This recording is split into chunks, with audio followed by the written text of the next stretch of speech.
Assalamualaikum warahmatullahi wabarakatuh. Sahabat tafsir yang dirahmati Allah Subhanahu wa taala. Sapa pagi kita kali ini yaitu tentang asas keluarga sakinah yang keempat. Apa itu? Yaitu asas pemenuhan kebutuhan hidup sejahtera di dunia dan akhirat. Subhanallah. Keluarga sakinah adalah bangunan keluarga yang dirancang untuk mampu memenuhi kebutuhan pokok keberlangsungan dan kesejahteraan yang mengandung kemaslahatan dan keberkahan hidup dunia akhirat. Ya, maka sejalan dengan prinsip ini Al-Qur'an menganjurkan setiap manusia berdoa agar dia memperoleh keberkahan di dunia dan juga di akhirat. Wa minhum may yaqulu rabbana atina fid dunya hasanatan wa fil akhirati hasanah wa qina adzaban nar. Surah Al-Baqarah 201. Di antara mereka ada orang yang berdoa, ya Tuhan kami, berilah kami kebaikan di dunia dan kebaikan di akhirat, dan peliharalah kami dari siksa neraka. Subhanallah. Secara fitrah, manusia lahir itu membawa banyak potensi kemanusiaan yang akan berkembang selama hidupnya. Manusia memiliki beberapa kebutuhan yang perlu dipenuhi oleh keluarga untuk mengembangkan potensinya. Satu, ya, apa potensi yang harus dikembangkan untuk mencapai kehidupan sejahtera di dunia dan di akhirat, dan itu hanya bisa ya diayomi dalam suatu keluarga. Yaitu yang pertama, kebutuhan spiritual dalam bentuk keyakinan bertuhan kepada Allah yang Maha Esa. Yaitu karena tauhid adalah kebutuhan dasar manusia. Tauhid kepada Allah adalah dasar dari segala sumber kehidupan.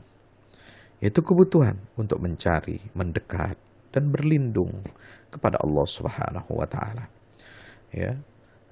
Ini kebutuhan spiritual ini tidak ada tandingannya. Dia merupakan fitrah dasar. Dan institusi keluarga adalah untuk menumbuh kembangkan fitrah tauhid yang ada dalam jiwa dan diri setiap manusia. Sebagaimana firman Allah Ta'ala surah Al-A'raf 172. Wa idh akhadha rabbuka min bani adama min zuhurihim dzurriyyatahum wa syadahum ala anfusihim alastu bi rabbikum qalu bala syahidna an taqulu yaumal qiyamah inna kunna an hadza ghafilin. Ingatlah ketika Tuhanmu mengeluarkan keturunan anak-anak Adam dari sulbi mereka dan Allah mengambil kesaksian terhadap jiwa mereka sambil berfirman, bukankah aku ini Tuhanmu? Mereka menjawab, betul ya Rabb, Engkau adalah Tuhan kami. Kami menjadi saksi.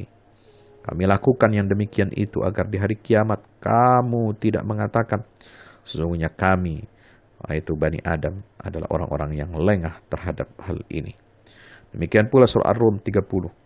Faqim wajhaka lid-dini hanifa fitratallahi allati fatara an-nasa 'alaiha la tabdila li khalqillah. Dzalika ad-dinul qayyim walakinna aktsaran nasi la ya'lamun. Hadapkanlah wajahmu dengan lurus kepada agama Allah. Tetaplah atas fitrah Allah yang telah menciptakan manusia menurut fitrah itu. Tidak ada perubahan pada fitrah Allah. Itulah agama yang lurus, tetapi kebanyakan manusia tidak mengetahuinya. Subhanallah. Sahabat tafsiran rahmati Allah Subhanahu wa taala. Kebutuhan yang kedua dalam rangka mensejahterakan dan membahagiakan hidup kita di dunia dan di akhirat sebagai asas keluarga, yaitu kebutuhan ubudiyah, yaitu adanya dorongan naluri untuk menghamba, mengabdi dan taat kepada Allah. Sebagaimana dalam surah Az-Zariyat ayat 56. Wa ma khalaqtul jinna wal insa illa liya'budun. Aku tidak ciptakan jin dan manusia melainkan supaya mereka mengabdi kepada aku. Subhanallah. Yang ketiga, manusia memiliki potensi sebagai khalifah, yaitu dasar untuk mengetahui atau memenuhi kebutuhan kesejahteraan bagi manusia dengan mengeksplorasi alam ini secara benar. Ya, sehingga memiliki kesadaran apa? Kesadaran bermasyarakat dan kesadaran untuk melestarikan lingkungan alam semesta. Sebagaimana firman Allah, Wa idh qala rabbuka lil malaikati inni ja'ilun fil ardi khalifah. Ya, ingatlah ketika Tuhanmu berfirman kepada para malaikat, sungguh aku hendak menjadikan seorang khalifah di muka bumi ini. Surah Al-Baqarah ayat 30. Zaharal fasadu fil barri wal bahri ma kasabat aydin nas liyudhiqahum ba'dalladzi 'amilu la'allahum yarji'un. Telah nampak kerusakan di darat dan di laut sebab karena perbuatan tangan manusia, supaya Allah merasakan kepada mereka sebagian dari akibat perbuatan mereka, agar mereka kembali ke jalan yang benar. Ya, itulah potensi kekhalifahan. Dan ini bisa dibentuk dalam institusi keluarga yang terdiri dari ayah, ibu, anak-anak yang baik, dididik secara baik, dibina secara baik. Mereka akan menjadi khalifah-khalifah yang unggul di atas muka bumi ini. Yang keempat, manusia itu memiliki kebutuhan jasadiah, yaitu dorongan agar dirinya bisa bertahan secara fisik. Dengan adanya dorongan pemenuhan kebutuhan biologis. Ya, apa saja kebutuhan biologis? Ya, makan, minum, dorongan seksual secara biologis dilakukan. Pemenuhan hasrat kebutuhan seksual itu dalam hubungan suami istri yang sah. Namun, dorongan kenikmatan ini dapat menguasai kehidupan manusia. Ya, maka itu perlu pelatihan atau perlu pengendalian terhadap bagaimana cara kita menghadapi atau mengendalikan dorongan kenikmatan ini. Ya, maka itu subhanallah, Allah Subhanahu wa taala mengingatkan kepada kita bahwasanya pernikahan, perkawinan itu bisa menjadi alat untuk mengendalikan dorongan syahwat manusia. Ya ma'syaras syabab, man istata'a minkumul ba'ah falyatazawwaj fa innahu ahsanu lil farj wa aghaddu lil basar. Fa'innahu aghaddu lil basar wa ahsanu lil farj. Wahai segenap para pemuda, jika kamu telah memenuhi syarat mampu secara ekonomi, secara fisik untuk menikah, maka menikahlah. Karena pernikahan itu dapat membantu kalian untuk mengendalikan syahwat mata penglihatan dan syahwat farji.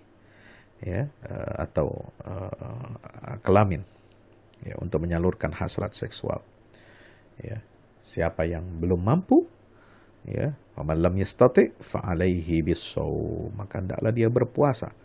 Kenapa? Karena puasa itu adalah cara kita untuk berlatih mengendalikan hasrat untuk mendapatkan kenikmatan seksual. Fa innahu lahu wija. Subhanallah. Demikian hadis Rasulullah SAW. Yang kelima, manusia ini memiliki kebutuhan untuk berpikir, rasa ingin tahu, ingin belajar, ingin berkembang. Dan potensi ini adalah dasar bagi manusia untuk meninggikan derajatnya sebagai hamba yang beriman. Subhanallah. Sebagaimana firman Allah Ta'ala, وَعَلَّمَ آدَمَ الْأَسْمَاءَ كُلَّهَا ثُمَّ عَرَضَهُمْ عَلَى الْمَلَائِكَةِ فَقَالَ أَنْبِئُونِي بِأَسْمَاءِ هَؤُلَاءِ إِنْ كُنْتُمْ صَادِقِينَ. Surah Al-Baqarah 31 dan juga surah Al-Ma'idah ayat 11. يَرْفَعِ الَّذِينَ آمَنُوا مِنْكُمْ وَالَّذِينَ أُوتُوا الْعِلْمَ دَرَجَاتٍ. Maka itu, hasrat kebutuhan manusia untuk berpikir, belajar, mengembangkan diri, itu semua tercakup dalam institusi keluarga. Keluarga harus menjadi media pembelajaran yang baik sebelum sekolah formal, sebelum institusi pendidikan yang formal.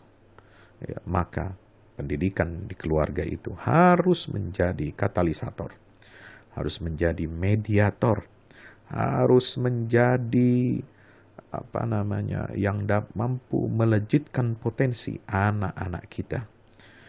Maka itu disinilah 5 kebutuhan dasar dalam konsep keluarga sakinah itu terpenuhi.